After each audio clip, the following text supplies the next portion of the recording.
Previously on the Sunless Citadel.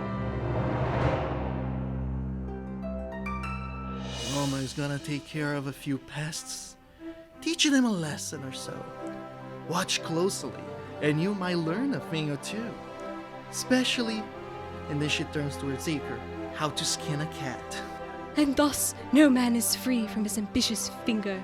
The great tragedy of life is there's never enough pie. And then I'm gonna yeet the pie crust at Durna. She is maniacally laughing. Her body turns before the head, and the head is the last thing to turn as she just bolts into the direction of the pit. Her knee gets interrupted by this low parapet of cobblestone. She flips and she falls. Hearing the jiggling of the door, Mortis turns his head. What are you doing over there, Thorn? The other ones got away.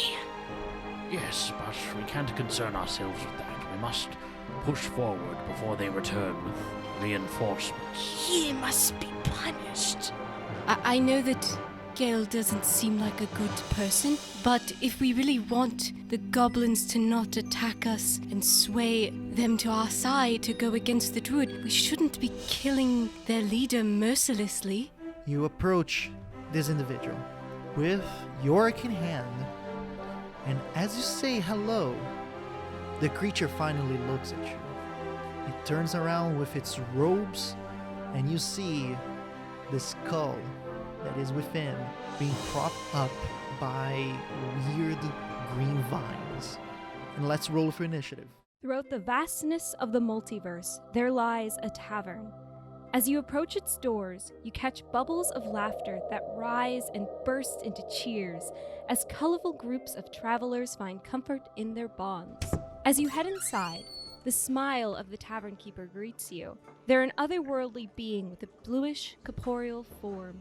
They wear attire befitting of an innkeeper, and they have a large, cloudy nebula for hair speckled with stars, which gently sways with their movement. Welcome to the Storyteller's Tavern, where stories are served like ale and a seat is open for you at every table. Tonight's special is the Sunless Citadel, an epic adventure of high fantasy with notes of friendship, danger, and most importantly, hope. Will our adventure survive the descent into the dungeon, or is there a darker calamity taking root far from the sun's reach? Seeker, your turn. 22. Methuselah, Dirty 20. Thorn, 15. and Mortis, your turn to give your number. 11. Hey. The lowest, but not bad for me. Top of the round, Seeker, go right ahead. So which one you're gonna attack, the skeleton or the twig blight? The twig blight, please. So now I'm going to use my rapier against it. Methuselah, you get your bardic inspiration. Thank you, I need it. You try to pierce the twig blight, just dodges out of the way and goes for a quick attack on you. Scratching your paw, it does a total of 3 piercing damage. Now one of the furthest twig blights starts to make their way towards you guys, reaches just enough to close the distance against Methuselah and go for an attack. You must have been distracted with the first twig blight because you barely noticed the second one as it jumps up and it scratches you through your pants, causing a total of 4 piercing damage. Leave my ass alone. That is its turn. Now it is Methuselah's turn. So Methuselah, seeing the undead before him, he gets jolted. And that's not in the way of because he's seeing an undead. It's more those hollow eyes of that skeleton stare into him, and he sees himself in the undead before him as this monster. And he's gonna play instinctually on Yorick, that janky tune that's gonna cause the air to have all these twisted colors of purple that evolve into snakes and now like spiders and all these different scary things that go bump in the night, as I'm going to cast Dissonant Whispers at the skeleton. I need that bony boy to do a wisdom save. Does a natural 1 cover? Damn. He's very scared by things that go bump in the night. So that bony boy is going to take 14 psychic damage and is going to have to move as far as speed allows. You play your song of scratchy horror and as it affects the undead in front of you, it turns around, dropping the hoe, and as it turns around, you do notice in the motion, the hood falls back, and you can get to see the back of the skull being propped up by the vine. The vine just stops to lose some of its greenish glow, and the skeleton crumbles to the ground as a pile of bones. Methuselah is definitely a little shaken by that. Bone chilling. The next is the twig blight just beside the skeleton that died. It approaches Methuselah, being the closest one, and goes for a scratch attack. This one gets caught against the rough old leather boot, and it does not go through it. Next is the twig blight that attacked you first. I'm just getting gangbanged by wood out here. The twig blight tried to attack you again, but this time you quickly shove it to the side before it can actually cause any damage. I imagine I'm like Mr. Magooing it, and because I'm so focused on the undead, I don't even notice these like twigs. I'm just like sort of just stumbling over them as they're trying to hit me. Next is another twig blight as it is running across the room to get to you guys, not specifically Methuselah. Next is the skeleton in the far end of the room. It runs faster than the twig blight, so it takes its whole turn running across the room to get to you guys. Thorn, your turn. Thorn is gonna stop rolling in the dirt, shake like a dog, and look towards the closest skeleton, and he will cast Eldritch Blast. A red glow emits from his hands as he sends off a blast of flowers towards the skeleton. Does an 18 hit? Yes, it does. So the skeleton will take 9 force damage.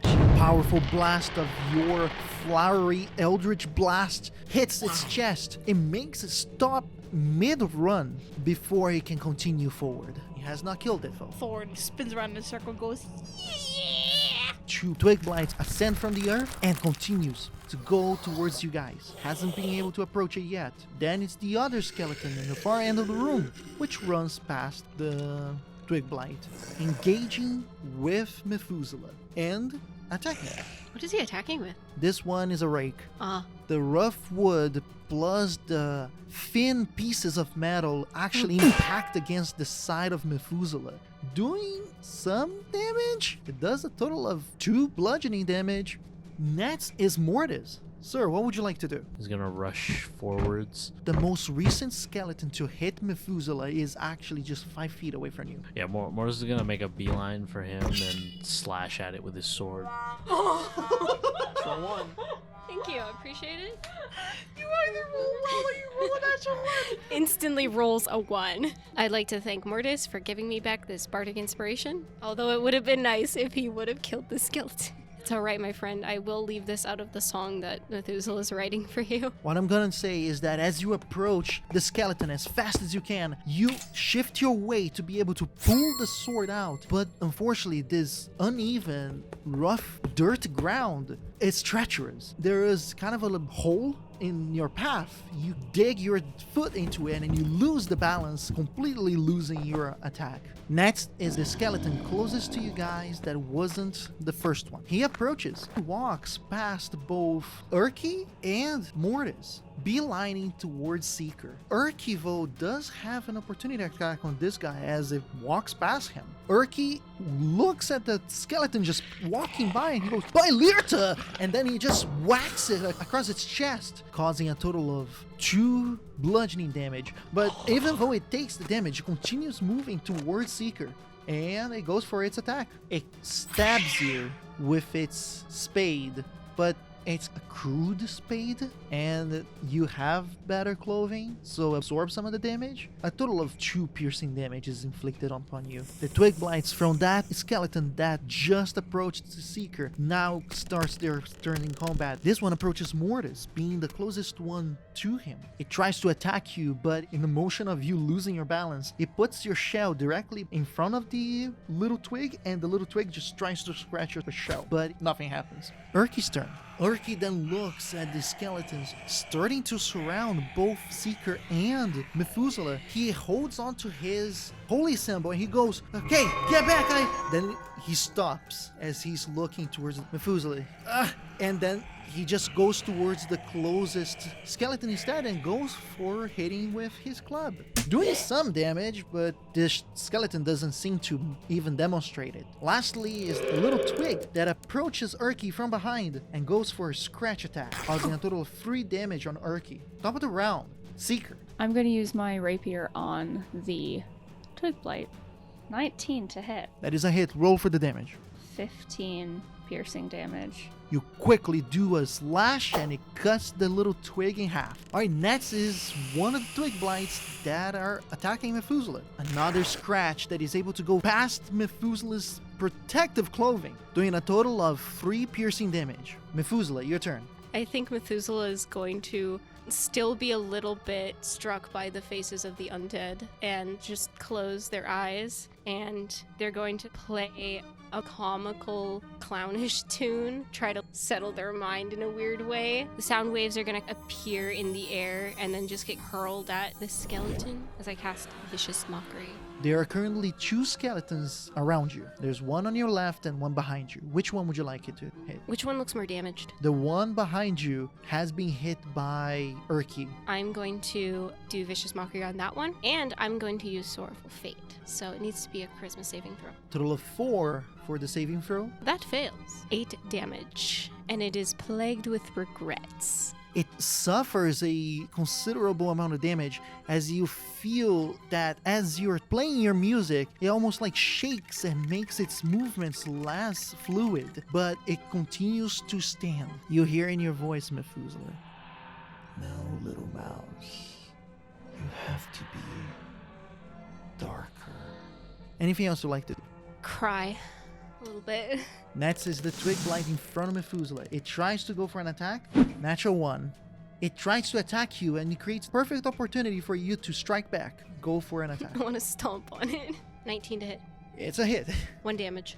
1 damage inflicted on the little twig. You squish it on the ground, but it continues to move slowly after it has been stomped upon. Another twig blight, the one that was running across the room, finally catches up and goes to the closest enemy. Mortis goes for a scratch attack. Not the old man. Tries to attack Mortis, but your tough skin cannot be pierced so easily. The skeleton that was running across the room and got hit by Thorn's attack then it starts to make their way around the agglomeration of all the twig blights, and it runs past Mortis. You have an opportunity to attack if you want it. Let's give this opportunity attack a try. Bro, peace in our time. I actually rolled well. That is a 21. That is a hit. Roll for the damage. That is 12 damage. You do not let this opportunity pass by you. You simply put the blade in the direction of where the enemy is going. It just goes through it.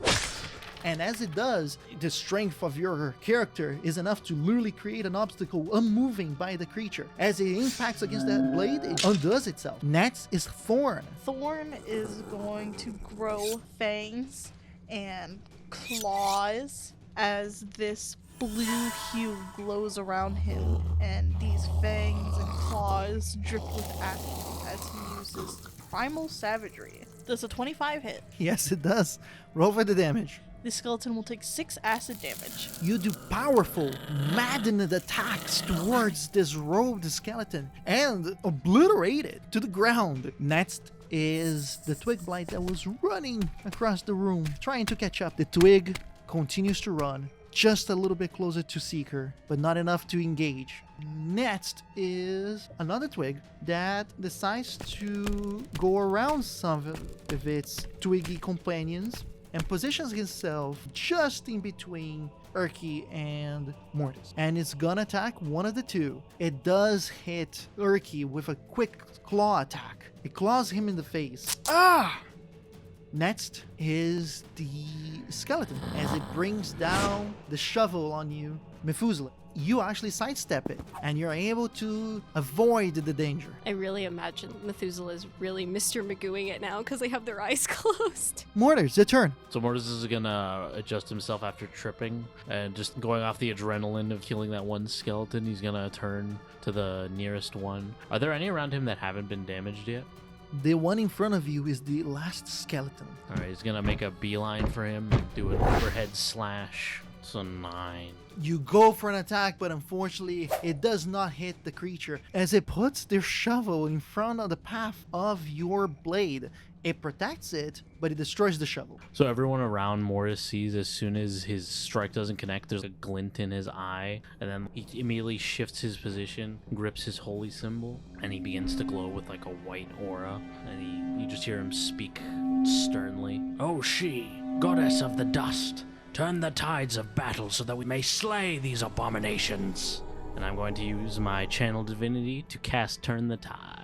People of my choice within 30 feet of me, who are at half health or below, heal 1d6 plus 2. So all my allies that are wounded heal 5 HP. Next is the twig beside Mortis that goes for an attack. This one finally reaches and goes past your defenses, causing a total of 5 piercing damage. The twig climbed onto you and scratched you in like neck area. Urki's turn. He sees the little twig walking past him. He goes with an underhand attack and it strikes the little thing where it splatters on the wall and falls to the ground unmoving. That twig blight is dead. It's gonna be now top of the round, Seeker. So I'll take the twig blight that is closest to me. We're gonna do that sexy rapier attack. An 18 to hit. That is a hit. Roll for the damage. That's gonna be 17 damage. You cut in half this little twig in front of Methuselah. Would Methuselah accept a high five to their mage hands? Methuselah has their eyes closed right now. They Oh, can't really damn. see you. You might hold up a hand and then turn and notice that they have their eyes closed. And then after being left hanging, flanks Methuselah. Oh, what? Sorry. No, you're doing great, bestie. Keep it up. Next is a twig blight that is gonna attack Methuselah. Another scratch is able to damage you, doing a total of 2 piercing damage. Methuselah, it is your turn. So Methuselah, having heard the voice again, they're gonna try to reach out. Who are you? I don't understand. Why are you talking to me? You know who I am. I need something. Why do I recognize you, but I can't recall why? You have just forgotten me. But don't worry. You will remember, little mouse. So then Methuselah is going to open their eyes again. So once more, I'm going to play on Yorick, and the song is going to be very, very creepy and a little bit janky as well. And the instrument is going to glow this violet color as the sounds of hissing and laughter come in the air as I cast dissonant whispers at the skeleton again. And I'm going to use Sorrowful Fate as well to change that into a charisma saving throw. A total of 10. That failed. 15 psychic damage. As you finish your tune, you look at the skeleton beside you. The skeleton who was shaking as it clearly has been affected by your music and your magic decides to then pick up its head and then prop it upwards as if it was looking towards its own skull. And then you see its little jaw together with the little part of a vine that is still within its skull open and close in a jittery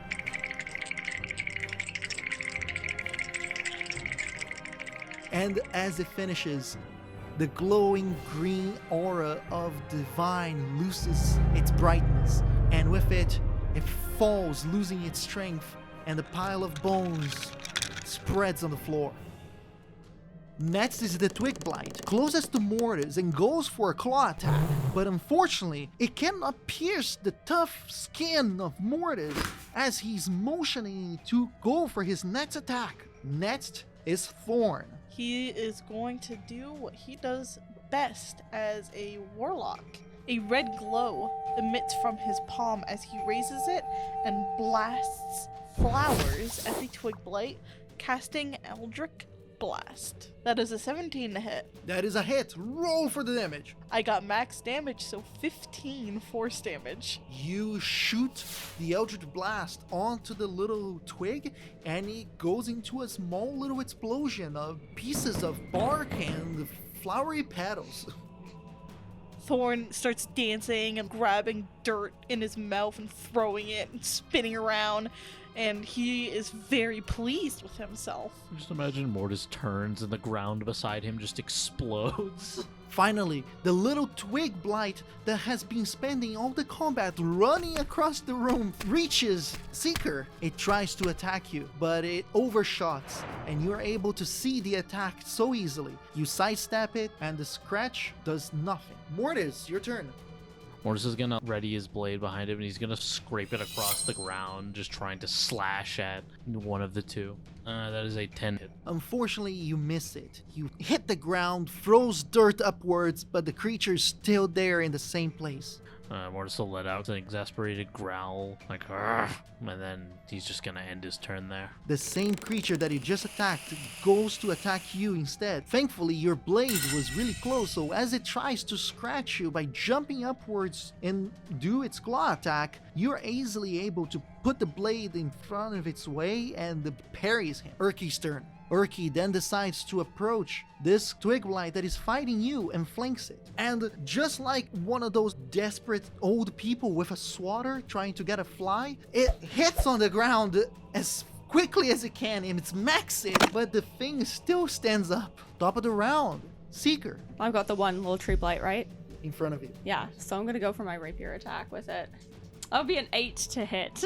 Try to pierce it with your rapier. Instead, you hit the ground. Next, it is the twig blight that is going to hit Methuselah. There's a 12 hit. No, it does not. Not today, Satan. It is now your turn, Methuselah. Methuselah's gonna do the only thing that they can do right now and play a little ditty to make fun of the little guy's small legs and his stupid little branches. So I'm casting Vicious Mockery. That's a wisdom save. Does a 1 pass? So that's 4 psychic damage.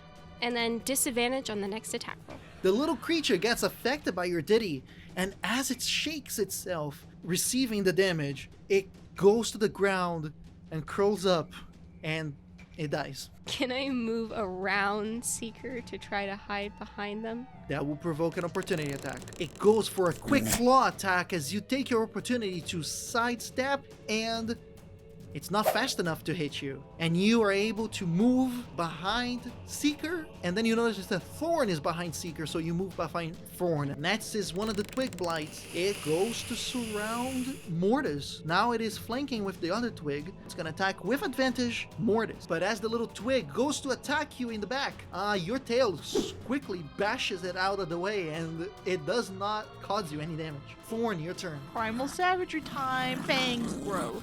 Claws grow. A blue shine emits from Thorn as he gets this familiar feral look and goes crazy. Is it really any different from the Thorn we know now? Does a 24 hit? Yes, it does. Roll for the damage. He'll take 10 acid damage. Just for the fun of it, please describe how Thorn demolishes this creature. Thorn looks down at it, grabs it, and just puts it in his mouth and eats it. Flawless victory.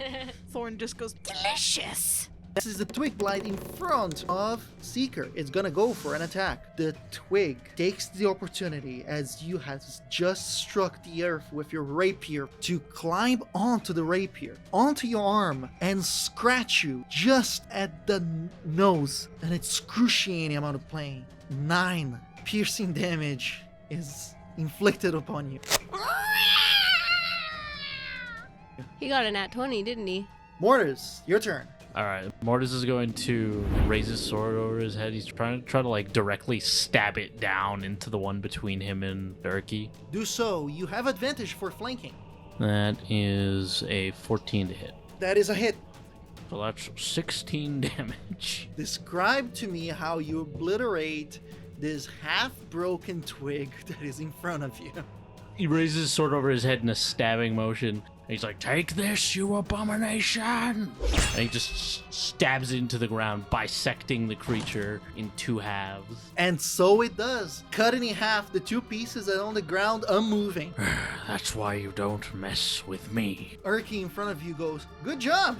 He just gives him a thumbs up. Then he goes close to where Seeker is and goes to attack the last living twig blight. After the little twig blight did that considerable amount of damage on Seeker, it did jump off to go to the ground, and as it went to the ground, doing a little hissing sound, Urki just descends the head of its improvised club, squashing it onto the ground. Oh, well, thank you, Urki. You're really good in a fight. Thank you very much. Yeah, sure, though we're too many of them. Oh, I agree completely. But we managed. We're pretty tough. I suppose we figured out that these guys were pretty hostile. God, I'm tired. Yes, me as well, I'd say as I look like utterly deranged. Let's find a place to hide. We could camp here, but I don't feel too comfortable. And the smell of fertilizer makes me nauseated. Meanwhile, Thorn has a mouthful of dirt. He's chewing on it and filtering out the big rot so he can just swallow the random twigs that's in it. And he looks up at Mortis with a smile full of dirt. Just stares down at you. He looks like he's about to say something, and then he just doesn't.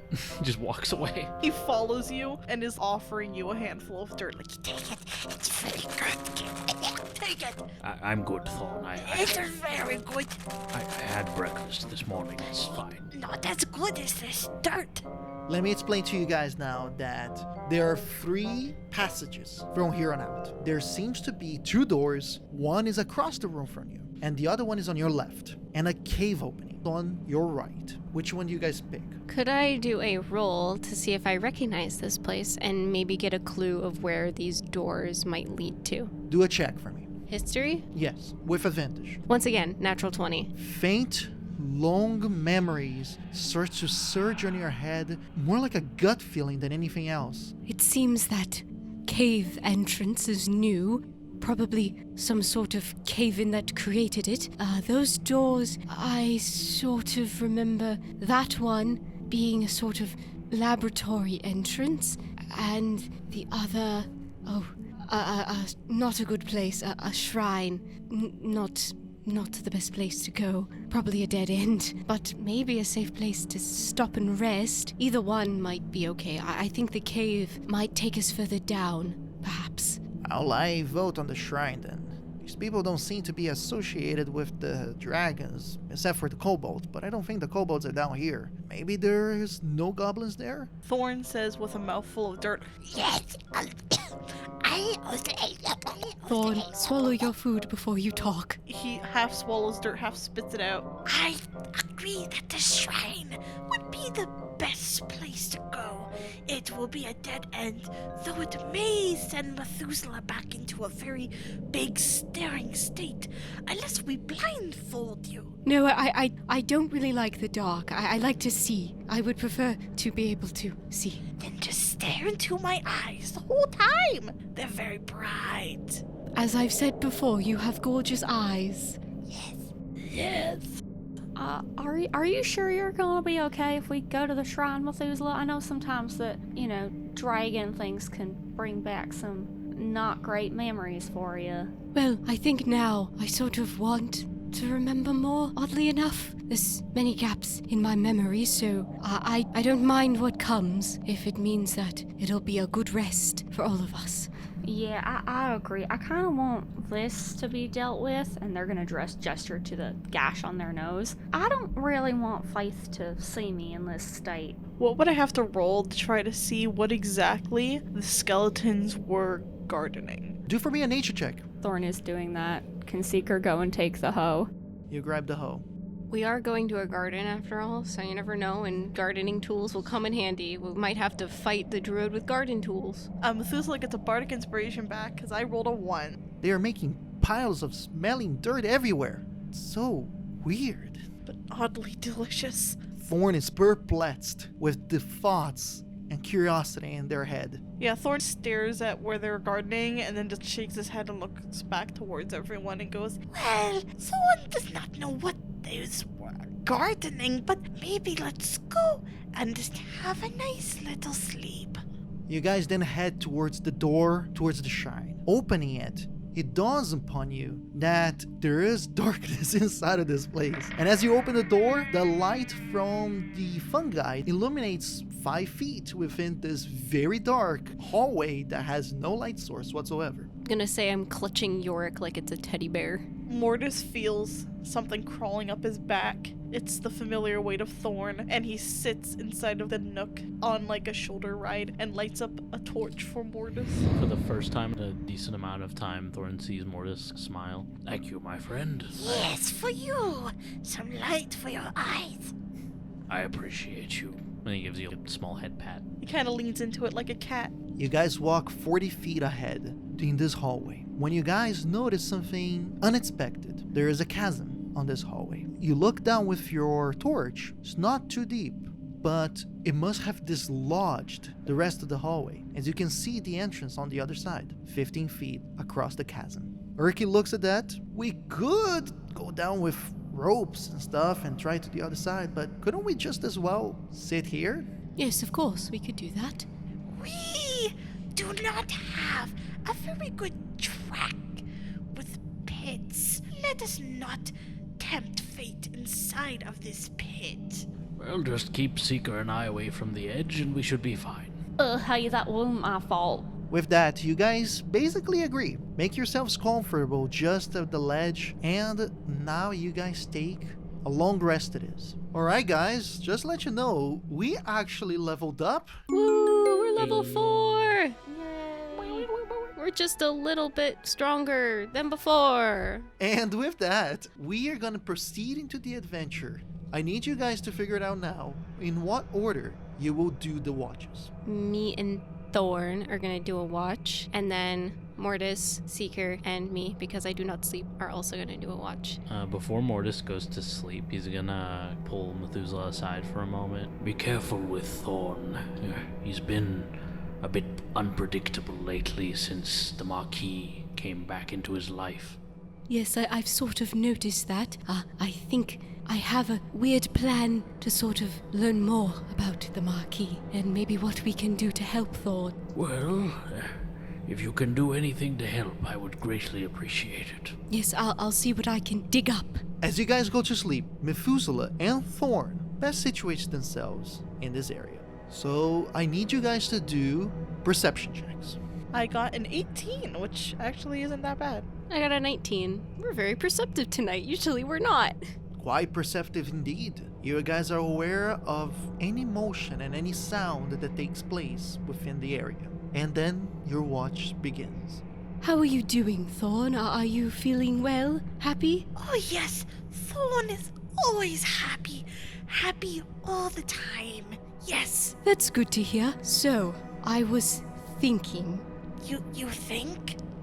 I know it's strange to hear, but yes, I was thinking, and I can give you my gloves, but I need something in return. Okay, yes, Thorn can do that. Yes, an equal exchange, yes. A gift for a gift, I suppose. Oh, Thorn loves gifts, yes. Yes, Thorn can do that. So I will give you my gloves if you can convince the Marquis to show me what you see when you go off to have fun and play games. Oh, yes. I think they will love to show you because it is such a wonderful place. They want to show everyone that they know what it is. And yes, it is great. Yes, I would do that. All right, then. You go ask, and when you get an answer, I can give you the gloves. Okay, yes. And Thorn will take out his tome and flip open to the blank pages, and he'll go, Yes, are you there? Yes, I have something very important to ask you. You then quickly close the pages, only to open it again and see the writing on it. What is it, my sweet Thorn? The elves says that they can give us their gloves, and in return, they want you to show them what it is like when you take Thorn to the wonderful place that makes him very happy. Does he now? Gloves first, and I will show him.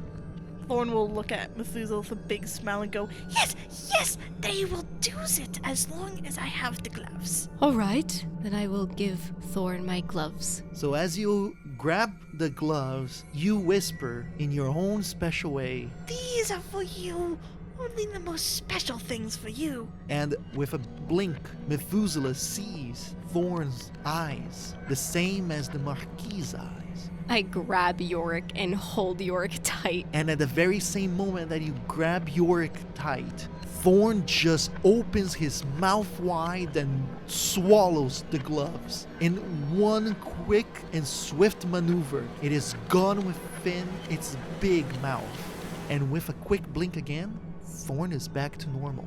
Thorn just smiling. I hope they at least tasted good. I'm sorry if there's dirt on them. I haven't really had the time to sort of clean the gloves in a long time. What? Do you not remember what just happened, or What? What are you talking about? you ate my gloves? No, I didn't. No, you're so silly. I did not do that. All right then. Thorn, you start to smile. Thorn whips open the book very excitedly and looks down at the pages. Thorn, sing our song, my dear, so I can talk with your friend face to face. Thorn does a little hum. Near this wine, seeking changed eyes, at which hour I went down stone skies. The place starts to shift. Amidst my senses, amidst my heart, high lone and wiles, he was art. As the shadows becomes darker, but the light of the torch becomes brighter. With contempt, love, minded was we, follow to blind, we did fill with glee. It changes colors, flickering in its very end into different shapes and colors. It's almost as if the end of the torchlight becomes bubbles, glowing in different hues. The mouth of the chasm increases as if the tunnel starts to breathe. Straying cats who make As the little song reaches an end, so does a smile appear above Thorn, and then two big eyes appears as well. The face is huge, and as it looks down on you, it just shows its beautiful, sharp fangs, and a smile so wide that reaches the very ends of each eye. Slowly you start to notice that although the face and the smile is the main feature, you also notice its very thick fur that blends in and out of the shadows as if it was one with it, but also a part of the colors of the light, because it only appears when the light flickers. Only the glow of the eyes and the smile is the predominant visible thing. Also, most of its body, with its 6 legs, protrudes from outside of the chasm itself. It puts its hand on its face, leaning its head against one of its massive paws. Your gloves are now being worn by it. I hope those gloves are warm. They served me well for I don't know how long. They are pretty nice, full of history. Then he gives a lick towards the gloves. As I said to Thorn, I didn't clean them, so there might be some dirt on there. Taste like dragon to me, but I think you'll do best to keep my whiskers warm. Now, Methuselah, was it? Yes, that's my name. You're quite a fun bunch whenever you're not so pesky now. Tell me, do you want to have fun with me too? Yes, I suppose so. The smile becomes so big, it almost exceeds the threshold of its face. I want to see as Thorn sees. Ah, but not everybody can see as my beloved Thorn. Thorn had to be saved from the darkness within his heart. What sort of darkness? The darkness of pain, of sadness, caused to him by a cruel, cruel world. But now my Thorn does not feel sad anymore. My Thorn only feels happiness. He sees colors and feels the breeze as if nothing was to worry him. You know, I don't find sadness and sorrow to be such a terrible thing. I think that it's important to feel these things so that you can properly get over them and understand yourself. And you've done a lot of harm to Thorn by taking that away. Harm? No. I'm only making him smile now. Pain exists but only I suffer the pain. I wouldn't say that you suffer the pain. It seems that you inflict pain on others. What sort of pain are you saying? I mean, you killed all those goblins. Pesky little things who's causing pain to my thorn. I just wanted them to not be a thorn on our side. Methuselah, you sing so well, you play so well. Why don't you play for me instead? We can play and sing along the world, bringing happiness to all who could hear you. Well, you seem to be a being of trades. What do I get in return for my songs? Maybe to put a smile on yours and Grisanta's face. You leave Chrysantha out of this. What? You wouldn't want her to smile? I wouldn't want you to interfere with her in any way. Depriving your love of happiness and glee. It seems like you are a bit afraid of me. Well, not afraid. Curious, more or less. Curious, but how far can you go? Will you become a friend of mine and see what Thorn is able to view through their eyes? And its liquidy, dark paw appears on your shoulders. I'm probably gonna think in my head, I really want to find out what is going on with Thorn, and I feel like I don't want to put this pressure on people who are alive and have these grand lives ahead of them still, who are heroes and better than me. All right, what do you want me to do? The smile becomes wider. It almost becomes a full circle as it completely encompasses its face. All I need to do, and it approaches as it speaks, is for you to shake my hand, and then all the collars will be yours. Its whisker extends its glove to shake your hand. Methuselah doesn't get any closer. Their mage hand just goes out to meet the Marquis. Your hand gets closer, and as it's about to make contact with the gloved whisker of the Marquis, intense darkness befalls the entire area. It is pitch black, to the point that not even the dark vision is able to perceive through. For a split second, it is complete, utter, and undeniable dread. The sense of death that hits you when the darkness appears suddenly. Nobody moves. Nobody breathes. It's just darkness. But just as suddenly, the light comes back. But now it comes back with a vibrant color, quickly changing between all spectrum of light. And then the Marquis is completely distraught.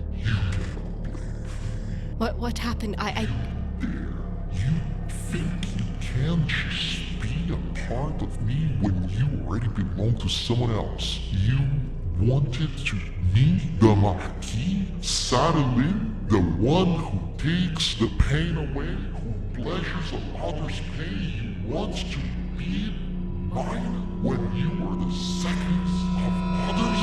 No, not to me. And then its giant eyes. One faces Mortis, another one faces Seeker, and then a third one appears to look at Urki. I think I'll have fun with them instead. No, you can't. No, don't hurt them. The smile becomes bigger than the room itself and goes, I guess I'll have to wait to play. And it slowly starts to descend down into the chasm as the light extinguishes. Complete silence for a few moments. What was Thorn experiencing during all of this? Thorn was in a mixture between reliving the memories of being back on the Feywild and seeing Methuselah and the Marquis talking. It's almost like a reverie, a daydream, where if you don't focus on something specifically, you are in another world, enjoying it. You are happy. You were frolicking upon grass that changed color. You were swinging on clouds that were made of sweet water. And just as suddenly, you're back. I was having such a nice daydream. Oh, but I'm hungry. Methuselah comes out of that terrified, not in a cold sweat because can't sweat, but you know, that same look of paleness, super wide eyes and mouth agape. Thorn takes some rations out of his pack and eats them. As he's munching on the food, he looks over to Methuselah, completely oblivious, and goes, Did you get to see the colors? Are we going to be able to roam the fields of light together? Oh, well, I suppose I saw some colors. I saw the Marquis, I suppose. But, I think I made him upset at something. I don't know what happened. I was going to shake his hand, and then there was darkness, and he got upset at something. What? What? You upset him? What did you do? I don't know. It was the darkness and something that he said about belonging to someone else. Well, don't upset him. No, that is Thorn's friend. No, do not upset him. No, if you belongs to someone else, then break up with them. Well, I suppose I'd have to find out who this person is. I don't know. It was just darkness and voice that I've heard, but I recognize it, but I don't recognize it. I know the voice, I know the face, but I don't know who it is. Are you sure that you did not make any deals with Marquis? Because that sounds an awful lot like how it is like to be Thorn. Oh, how so? Many faces and colors and memories and voices, but never in a order, never together, all mixed up like pages of a book not put together. Lot like what Thorn is when you say you hear a voice and it sounds familiar but not quite, and it is wonderful to not really know. How does it make you feel when you're there one moment and then the next you're somewhere else? Like you've lost a bit of time between. Thorn sometimes feels scared, but then he always feels so nice because Marquis is always there, and no matter how much time has passed, and no matter how much Thorn will never know, it is nice because Marquis will always make Thorn happy, and Thorn will never feel sad no matter what happens, because time does not matter when you are happy. Time does not matter at all, really. If you don't want to answer me, it's all right. I will understand. But do you feel happy now about Meepo and about the goblins that the Marquis killed? Can Thorn roll a wisdom save? Go ahead. That's an 8. How does Thorn react to this? His veins turn to ice for a moment as he hears Meepo's name specifically, and his smile is wide, and then Methuselah blinks and he has like a deadpan face, and his eye twitches a little bit, and he's stunned into silence. He doesn't really know what to say. I just want you to know that it's all right to feel pain sometimes. Eventually, the clouds do clear, and you do feel a lot better about things, but it does help to let yourself feel it. Right now, Thorn internally is panicking. He can feel something creeping up. It's this ice-cold abyss, someone behind it, and he's like, no, I don't want to do it again. I don't want to feel again. So he's searching his mind for Marquis or something, some kind of color to dive into and just not even pay attention to what Methuselah is saying. I imagine I'm seeing Thorn having this computing moment, and I'm gonna let my mage hand float over and go on his shoulder gently. Would that help in any way? Thorn will roll another whiz save. I got another 8. You do not notice the hand of Methuselah on your shoulder. Instead, what you feel is the voice of Marquis. You do not need to listen to that. Allow me to help you, my sweet Thorn. Thorn's eyes go dull. You can tell he's just completely spacing out, and his smile is starting to increase. The eyes of Thorn then blinks quickly, and is the eyes of the Marquis staring back at Methuselah. Oh, my wannabe friend, do not worry. Thorn is in a happier place now. We're going to find a way to free him. I hope you know that. You can try. It's a good game to play with. Yes, and one day you'll be alone with no one to play games with. As long as there's pain in the world, I will never be alone. Now, call out one of your friends for the watch. Thorn is done for today.